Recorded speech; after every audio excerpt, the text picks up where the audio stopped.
Hello and welcome, fellow digital soldiers, to True Reporting. It is February 24th, and on tonight's podcast, we will be covering a Neon Revolt article. You heard me right, Neon Revolt is back. If you were unaware of who this is, I suggest going to neonrevolt.com, going to his Gab, checking out all of his articles and blogs, and definitely donating to him. I have been covering Neon Revolt since the beginning of this channel. A very nice, smart person. He has come on True Reporting on the live chat and just complimented this channel, and the camaraderie is reciprocal. I think that this gentleman is extremely smart, one of the best decoders out there, and I'm so ecstatic that he is back. He's brought out an article entitled, "Is This the True Face of QAnon?" I am delighted to read this to you guys, but before we get into this, would you please go ahead and click the bell to get notifications so when I post to this channel, you'll be the first to know. Also, follow me on Twitter at True Reporting, and don't forget to leave a like. The more likes that this video receives, the more times it is recommended to other viewers, thus more eyes on the truth. And with that being said, my friends, I am delighted to get into this one. Let's go ahead and hop into it. This is True Reporting. So guys, it says, another Neon Revolt article in just 24 hours.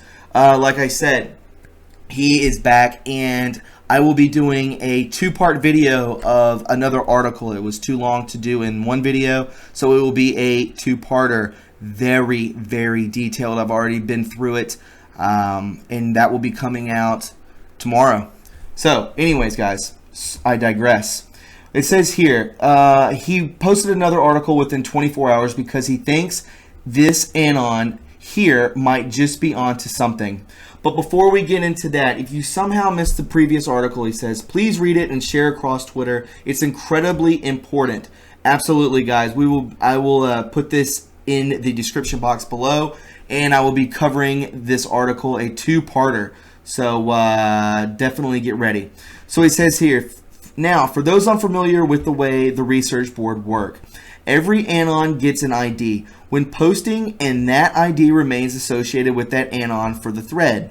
So other anons can have an idea if they're talking to the same person or not.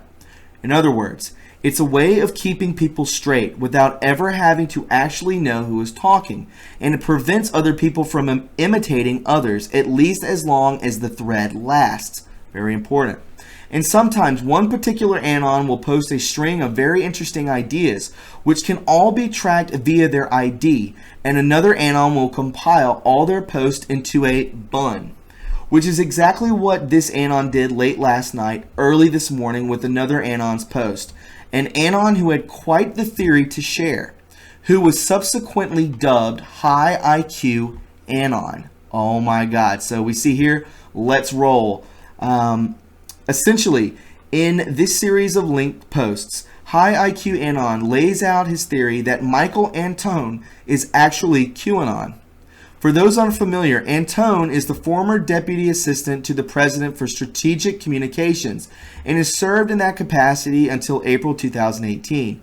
So already we have a fit for the kind of role Q plays, in that Antone was in charge of strategic communications just months before QAnon appeared on the scene. He's also famous for writing an essay entitled The Flight 93 Election, relating the 2016 election to the crew who charged the cockpit on Flight 93 and brought down the plane rather than have it be used to cause more terror. The essay is notable as the MSM tried to paint it as some sort of grim, dark intellectual underpinning for Trumpism.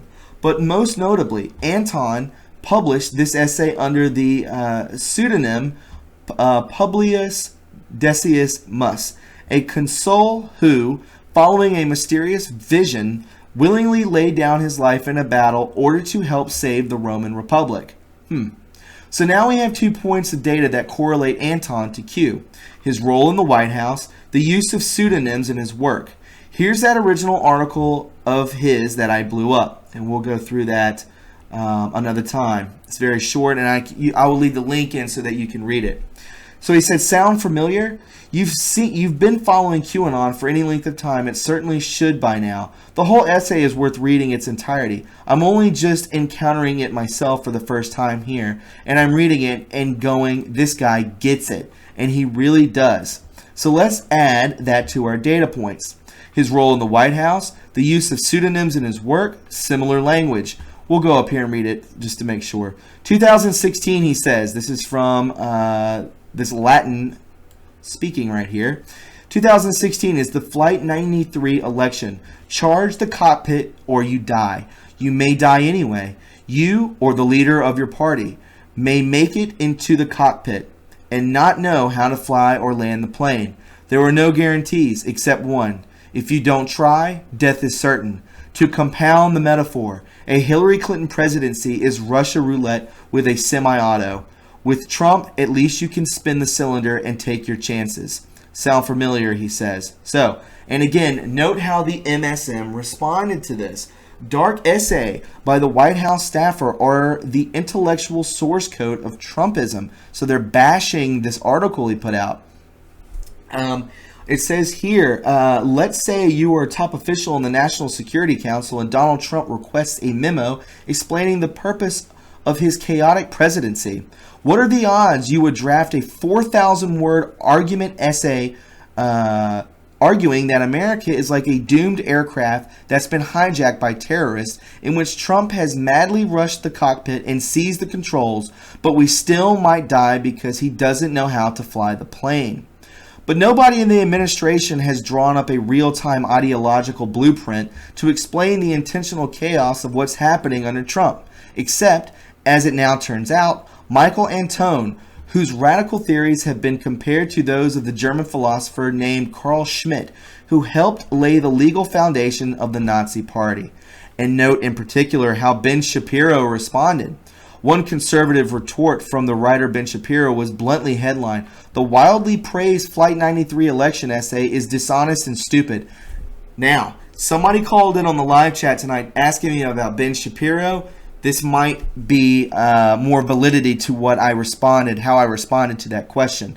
Ben Shapiro described Antone's essay as incoherent, mind-numbing horse shit, faulting him for repeating his noxious points like a dog licking its own vomit. Jesus. Another conservative critique from Michael Gerson, a former speechwriter for George W. Bush, described the essay as a masterclass in overwriting and added, seldom has a pseudonym been more needful to protect an author's reputation. The kind of criticism, Neon Revolt says, towards Anton received actually just served to illustrate how prescient he was, knowing what we know now, and how he will be completely vindicated in the future. It says right here, American leading authoritarian is working for Trump. If there is a single passage of this essay that most succinctly summarizes its case, it is this: I want my party to live. I want my country to live. I want my people to live. Anton equates all these things: his party, his country, his people, insisting that 4 more years of a Democratic presidency will extinguish all three. This is a textbook example of the kind of reasoning, the conviction, that a single election defeat will usher in permanent destruction that liberal theorists see as inimical to democratic government. Unbelievable. The Atlantic was actually much more fair to Anton. In particular, they wrote one passage that, if high IQ Anon is right, will go down in history as quite possibly the most ironic thing a news magazine has ever written. This is from The Atlantic. Whereas the Obama White House displays the kind of ideological and political uniformity that enabled Rhodes to be a player by channeling the president's point of view, the Trump White House is a tangle of competing interests and factions. How do you make an echo chamber when it's not clear what it's supposed to echo? What use is it to be the leading voice of intellectual Trumpism if, at the end of the day, you're a communications guy and the strategy and vision are being mapped out elsewhere? To use a metaphor close to Anton's heart, the Roman consul he chose for his pseudonym, Publius Decius Mus, sacrificed himself to inspire his army, which army is ready to follow Anton. If Trump empowered Antone the way Obama empowered Rhodes, he could do really great things, said National Security Consultant David Raboy, a friend of Antone's and Claremont fellow. It's only a question of, is this guy empowered enough by the administration to actually do this stuff? The answer is not yet. But what if, Neon Revolt says, secretly, Trump actually had empowered him? It is tantalizing theory, no? Back to the article. Anton gave me a long explanation for his nom de plume, including a point-by-point rundown of the Battle of Vesuvius, as described by Roman historian Livy, as well as an exegesis of the showdown between Hannibal and Fabius Maximus Contactor at the Battle of Cannae. But it boils down to this. Anton sees in Decius the embodiment of the ideals of Machiavelli, the thinker who has been his lone star. There was no way to break authority's hold over the philosophy without shock therapy, Anton said of Machiavelli. He delivered the shock therapy by all the pungent, obnoxious, outrageous things he says in the book, which makes him forever after known as an evil schemer. The devil incarnate, and so on. He knew that would be his fate. He knew that would be what most people would think of him for all of eternity. He did it anyway. He accepted upon himself the opprobrium of the world in order to assess what he thought was necessary in the liberation of thought from under the thumb of authority. In that sense, he is decent. He didn't sacrifice his body, his wealth, his life, but he sacrificed his reputation. High IQ Anon continues and lays out this basic theory here, guys. The lying press should have investigated the growing Q movement and tried to tell the truth. They didn't, because they knew that anyone following Trump was a sucker and a rube at best. They could have found all the signs that Anton was likely involved, but they didn't bother. They believed the obviously fake stories about the White House departure because it fit their prejudices. They pitched it as yet another sign that MAGA movement was a hoax. Trump was just a huckster and his followers would believe any kind of absurd nonsense. They believed that Antone, who told us to follow Trump and smash the cockpit and take back America, let's roll, would be reduced to making a special request to return to the White House to roll little puff pastries. And that's how they think. They don't believe in greatness. They believe that gratifying your impulses and seeking any pleasure you happen to have is what makes sense of who you really are. Let's roll, versus rolling puff pastries. The state dinner was marked in the drops of the mother of all bombs. The picture will be the signifier. Why does Q always spell out pain? Because those letters mean bread in French. To smack it in their faces, his jacket actually says French. He is not rolling puff pastries. See the reflection? Think mirror. He is dropping crumbs. He is bringing pain, pain, pain. I actually don't know what the February 10th "aw so cute" thing is in reference to, and I'm not sure it's so important, thus I didn't read it. But the February 11th interview can be found here. The video should start around 2:50, but in case it doesn't, jump there. So it says President Trump is about to take stage. Michael Antone. This is the gentleman right here. Unbelievable. Okay, this is him here. Let's roll.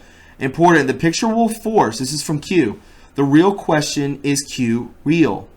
The important moment in time. The picture will be the signifier. The signifier will force the Q. The Q will be answered. Where we go one, we go all. And this is from October 5th, 2018. Very strange, guys. Very, very strange. I'm liking this. The Q isn't the question. We know the answer to the question, but the rest don't. The Q is the Q, C-U-E. A Q for Anons. Get ready to roll. Where we go one, we go all. Okay, so first, High IQ Anon is saying that we misunderstood the drop here.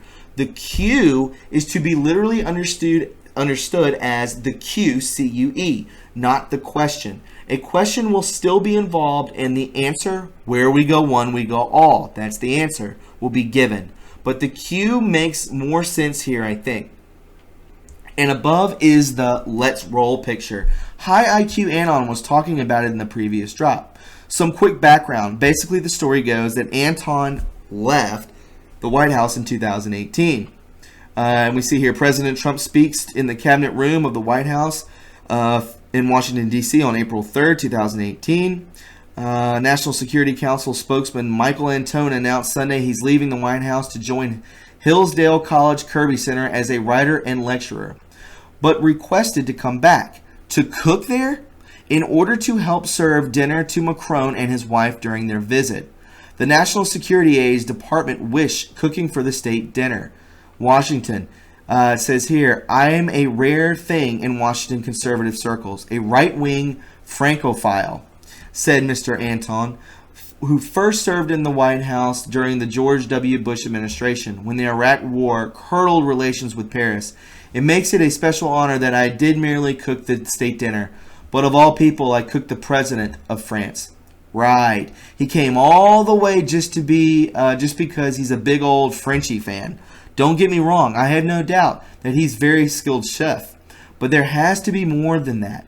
He wanted to cook dinner for Macron. But let's add that to our list. 1. His role in the White House. 2. The use of pseudonyms in his work. 3. Similar language and literal baker. He's a baker bringing the pain. High IQ Anon goes on to reiterate his line of thinking more clearly here for everyone. Since February 17th, I have been linking together multiple data points pointing to a New York Times photo of former NSC staffer Michael Antone rolling shrimp canettes in the White House kitchen as the picture that forces the question. I believe that Q endorsed my very early efforts with the line, "The kitchen is hot," late night February 17th.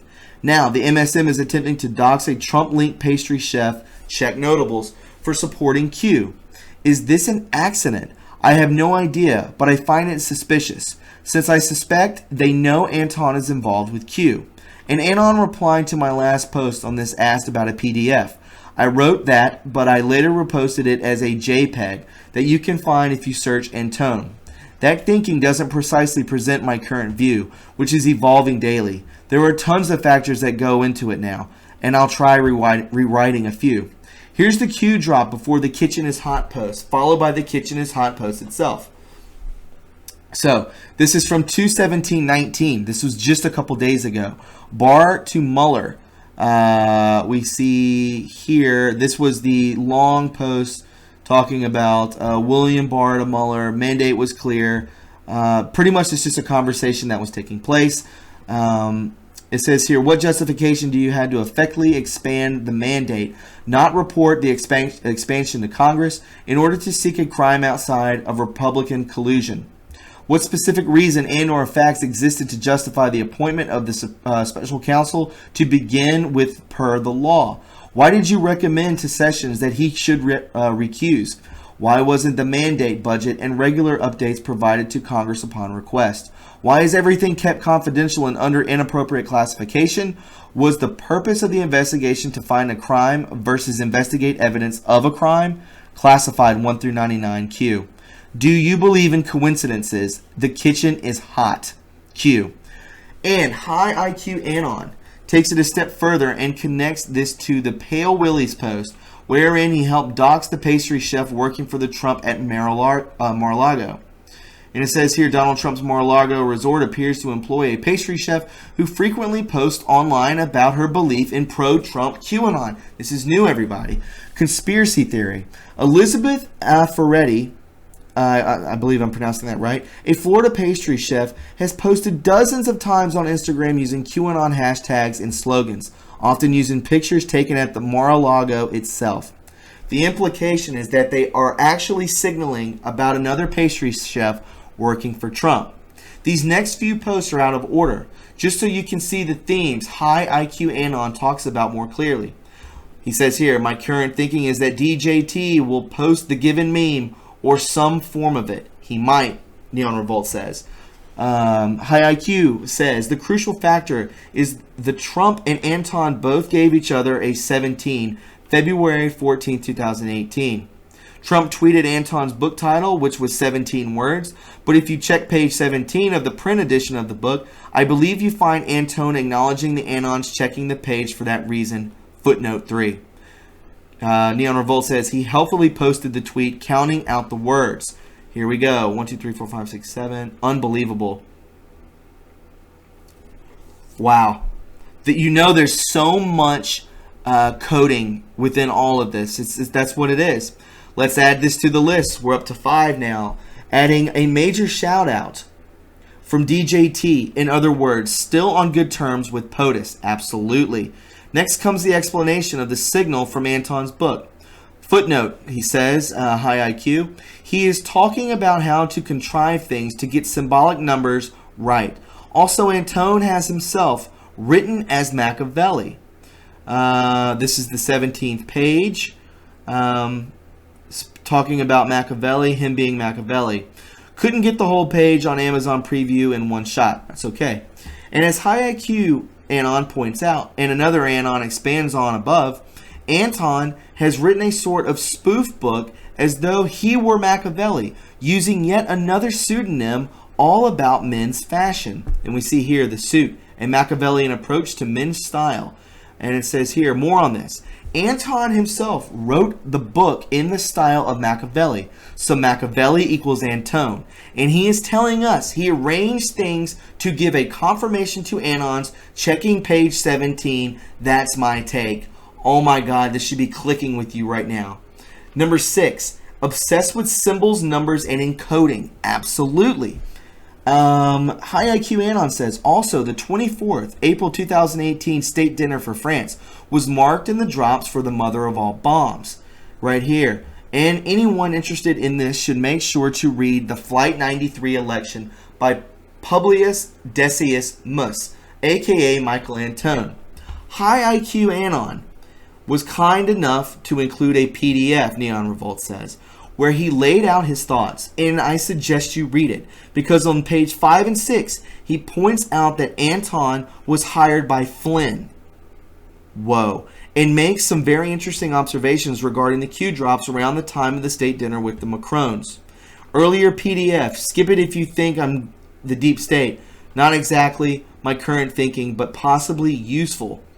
So this is pretty short. Basically, I'll read it to you. I have 5 times posted a graphic suggesting that a particular photo has been planned in advance as the photo that forces the Q question, but it got no traction. I am going to argue this from scratch. The more I look into this, the more I am convinced. I know many Anons prefer nice graphics and such, but my graphic got me nowhere. I am just going to write the link and post via PDF due to the length. The photo is from the New York Times.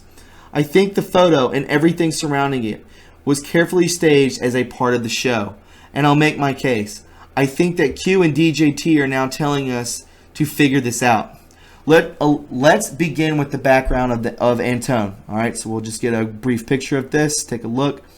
It says here, he rose to prominence with his essay, The Flight 93 Election, published under the pseudonym Publius Decius Mus. I can say that this essay personally convinced me to support Trump, and it convinced a lot of the most intellectually minded Trump supporters, many of whom, like myself, might have previously been rather skeptical, to say the least. I used to hate Trump, but on the election night of 2016, I was ecstatic. I knew Trump would win no matter what the fake news was saying, and he did. I subsequently looked into a few things written by Antone and found them quite insightful and interesting. I had been following the whole Clinton email saga, and I followed Pizzagate and probably caught wind of Q via the Donald right at the start. And I even made a few posts, but I faded in and out when it became clear that things weren't happening exactly as Q claimed. It never at all occurred to me that Antone had anything to do with this. I stepped up following Q probably in the summer of 2018, mostly following the Great Awakening and sometimes posting. Then it all hit me at once that Antone could be involved in this. This might have been a fluke, since it came from the Q linking to the White House petition involving Antifa, and the petition was posting by M.A. I looked into this recently, and apparently the petition was supposedly posted by Microchip persona, and I never followed that whole line of inquiry and really don't know much about it. It says here, the immediate thing that hit me with Antone, that he is a guy who has read Plato. And seriously, I read Plato in Greek, and Plato is amazing and repeatedly says things without really saying them overtly. If you actually read Plato in Greek and you actually follow Q, you will see that Q is using all sorts of moves that are in Plato, and they are genius. But Plato isn't just an intellectual puzzle, because he also speaks directly to the normies, who just desire goodness and beauty and truth and so on, and are disgusted by the depravity and corruption. You don't need to solve puzzles to follow Q or Plato, but if you want to solve puzzles, they're there to solve. I quickly started looking into Antone and found tons of evidence to suggest he was involved in this. He repeated forays into pseudonymous communication, and his actual connection at the NSC were added to his basic philosophical outlook and his clear familiarity with the power of indirect communication. But when I stopped looking into that, since I realized Antone was not part of the official Q narrative, which I basically supported, and I didn't want to be involved in trying to dox a key member of the team, but now DJT has tweeted twice on Anon since December, and suspect his February 14th tweet is hinting at Anton being a part of Q, and we should roll with this. Let's go back to the first Antone departure from the White House, April 8, 2018. When even putting Q aside, the official story makes very little sense. I am thinking especially of this Breitbart article. It says basically Antone is supposedly accused of anonymous White House sources of being both a betrayer of the MAGA agenda and a leaker. Antone himself responds on April 15, 2018 via an interview with the editors at American Greatness. He says a site he was formerly an editor for, and he pounds the claims as absurd. I suspect that this is all part of the show. The claim that Antone betrayed the MAGA agenda and sought to be a swamp creature is most absurd. The Breitbart article has anonymous sources claim that he was desperately trying to save his job by calling Trump loyalists in his last days. But this is the guy who put his livelihood on the line by actively trying to convince intellectuals that everything hinged on voting for Trump. He is close to the last guy I'd suspect would want to be a swamp creature, and his actions since leaving the White House have done nothing to undermine that view. Leaving the White House, right? His public interviews and articles has personally supported a pro-American agenda with reason and intellect. As for the claim that he was a leaker, he seems to be a very disciplined guy. His job was to convey a message, and I suspect that the claim in Breitbart that he was suspect number one when it came to leaking was meant for us. Q is a leaker of sorts, but it's also coming from the top. The Breitbart article is inherently contradictory. It tells the White House released a cheery statement on Antone's departure, with DJT calling him a great guy. What? Donald, you're fired? Trump is getting rid of betrayer and a leaker and calling him a great guy? Does that make sense? And Sarah Sanders called him one of the smartest and most talented individuals she had ever worked with, and an amazing chef and a true friend. And several weeks later, this betrayer and leaker is granted the privilege of cooking the state dinner. Something is wrong. So we can go here. Now let's put Anton aside and look at the Q drops on the state dinner. Basically telling us, Q tells us that it will be a marker for the Q question. We've looked into this. It said, when will we have the mother of all bombs? Should we tell all the good people watching the day of time? Red carpet rollout? Think logically the world is watching Q. The second drop. Breaking DOJ from Sarah A. Carter. The DOJ will make the 6 months of missing texts that were eventually located by IG Inspector General between Strzok and Page available to Congress sometime tonight. Red carpet event tonight. Incoming mother of all bombs, duck and cover. Now check out this drop from April 25th, 2018. Anton cooked at the state dinner on April 24th, the day before. So April 25th is the first day outside of the White House for good. Roll outside of White House. Wow, that's pretty impressive. The highlighted line seems to be about Flynn on the surface. In any case, Flynn hired Antone. They are probably working together somehow. But it is curious that just after the fake news highlights Antone's final performance at the White House and Q drops markers for the state dinner, Q suggests that someone has a role outside of the White House. Put that all aside for now. Here is a new angle. The Q drop from October 5th, 2018 offer clues. It says here, important moment in time. The picture will be the signifier. The signifier will force the question. The Q will be answered where we go one, we go all. And we see here in very small, this was VIP Anon here. Best president ever, Q with the wings. Basically, VIP Anon met DJT and asked him if Q was real. And his response, according to VIP Anon, was, he looked me right in the eye, paused for an uncomfortable second, then threw out his hands to the side and said, I don't know, maybe. Another paused and said, I don't know who they are. I do know they're great people, is what he said. Note, the first that DJT called Anton a great guy. Upon his departure for leaking and betrayal, DJT says great a lot, but it might matter here. Now look at what Q says. Important moment in time. The picture will be the signifier. The signifier will force the Q. The Q will be answered where we go one, we go all. It seems Q is saying that the particular picture will force the question.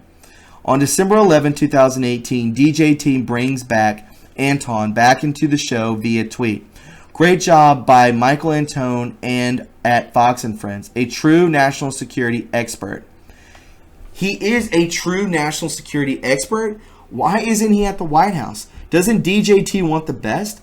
Then, February 11th, 2-month Delta, Anton appears on Tucker during the El Paso Trump rally.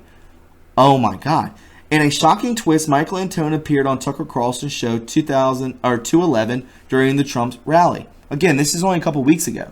Q has just said that on February 9th that it's time to return publicly. And then at the rally, DJT is dropping Q proofs like mad. Antone is on Tucker while the rally is playing on the side. While DJT Jr. is speaking, keep in mind that Tucker is quasi-official outlet for White House communications. Coincidence? Possibly. But then comes what I think is a major tweet. February 14, 2019. After the Flight 93 election, the vote that saved America, and what we still have to lose by very talented Michael Antone is a terrific read. Check it out. 17 right here in the quote, my rendition. Anton's title has 17 words and DJT is tweeting it. Is this a coincidence? I think not. There are no coincidences. It is a wordy title and is not in Antone's style, I think. It seems like he could have been chosen to have exactly 17 words. Is DJT saying that Antone is the author of 17, i.e. the author of Q, coming just after the timed appearance of Anton on Tucker during the Q-proof crazy rally? I'd say that is possible. It is a slight twist on a standard Q-proof. But why? I think the key is the link to the picture. In February 14th tweet, DJT calls Anton very talented. Various net searches on Anton quickly return stories about his cooking at the state dinner, employing his talent of cooking. They all call his final act at the White House. Let's turn to the New York Times, the paper of record. According to the New York Times, Mr. Antone, a classically trained chef who favors French cuisine, resigned on April 8th in a phone call with President Trump, the night before General McMaster's successor, John R. Bolton, started work. As he packed up his office the next day, he made a special request of the current Chief of Staff, John F. Kelly, that he may be allowed to come back for a day or two to work as a line cook in the White House kitchen, helping to prepare Mr. Trump's state dinner for the President Emmanuel Macron and his wife Brigitte. At first bewildered by the request, Mr. Kelly readily gave his blessing. Curious. Check out the last line of the article. It's not exactly Mr. Antone's culinary sweet spot, but he said cheerfully, I'll do whatever I'm told to do. What? Q? The question? We serve at the pleasure of the President. Is this a leaker and betrayer seeking special favors of the Chief of Staff, or is it something else entirely? Let's dive into the picture itself. Forget about the deeper implications temporarily. Here's my take. Bread is pain, French. Making bread, dropping crumbs, think mirror. Whoa, that's incredible. From the article, Antone is making shrimp canapes. These are little puff pastries with a shrimp inside. Let's focus on the photo. First, Anton has literally dropped crumbs. Hold on, if I am right, then the man DJT is pointed to as the the actual author of QAnon, has been pictured by fake news New York Times as dropping crumbs. But look at the bottom, a reflection, Q, think mirror. Is Anton just making puff pastries with tiny shrimp in this puff piece of an article, or is he doing something else entirely? Is it possible? Is there some interpretation in which he usually brings the pain? Yes. What does his jacket say? French? He is making bread? How do we say French? P-A-I-N, P-A-I-N, pain, pain, pain. The fake news has been played. They show Q serving the pain. And I'm thinking, am I thinking too much? Or is there something deep? Is there a deeper meaning here? Let's think about the meaning of the article from the fake news angle. Antone, an intellectual, has been ousted from the White House somehow. They allow him back to cook pastries because they are dumb losers. Antone is a sophisticated guy who maybe fell in with that loser crowd, but who cares about fine cuisine. And an article about him can highlight what losers they are. Racists, sexists, xenophobes, etc. Dumb MAGA losers who don't know crap about French cooking or anything worthwhile.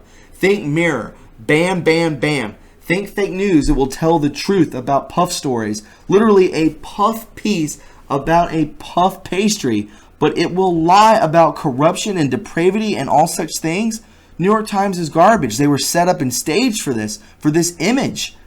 But they were caught. If this photo is staged staged photo, if this photo was planned all along by the White House National Security Team, then QAnon is real. QAnon was planned all along by the highest echelons. There is no escape. They have lied and lied and lied. So many have figured this out, but the pain will be inflicted on the guilty. Here's how I think it may go. Anons look into what I'm saying and start to believe. Clickbait slaves who follow start posting. You won't believe what QAnon conspiracies think now. Some journalists with a modicum of honesty look at the facts and try to question Antone or Sanders, and they defer questions to POTUS. He admits the photo is staged, and they all start to fight each other as rats on a sinking ship. I think the show is ending. I hope to meet some of you on the other side. Where we go one, we go all. And I am going to add that to the last bit of evidence. Hired directly by Flynn. And that's where High IQ Anon wraps things up for us. Amazing theory, isn't it? Now, some of us may get upset for me doxing Q. But remember, firstly, I didn't come up with this theory. It was already on the boards. So every bad actor in the world already read it hours ago. Secondly, we're not even sure if it's true yet. And thirdly, if High IQ Anon is right, there have been enough public hints along these lines that none of this is really secret anymore. And thirdly, if High IQ Anon is right, there have been more than enough public hints along the lines that none of this is really secret anymore. I just read that twice. Now, personally, I find High IQ Anon's line a thinking of really compelling, which is why I presented it to everyone here today, but I'm more happy to be wrong about all of it. If nothing else, he says, I really like Michael Antone. He's a smart guy, well worth paying attention to. I'll leave you with an excellent lecture Mr. Anon gave recently at Hillsdale College. Spend some time with it. You won't regret it. Thank you so much for reading and sharing my articles. Guys, I know that was long, but Neon Revolt's back, and I look up to this guy. I think that theory is very unique. I think that theory is very interesting, and I wanted to share it with you. If you found this informative and you enjoyed it, please subscribe to my channel. Please follow me on Twitter, and don't forget to leave a like. You can donate to this channel by going to my PayPal or Patreon in the description box below. And guys, please love one another, be kind to one another, and take care of one another. Please follow Neon Revolt. He incredibly deserves it. He is one of a kind. And my friends, I will talk to you very soon. God bless you, and God bless America. Good night.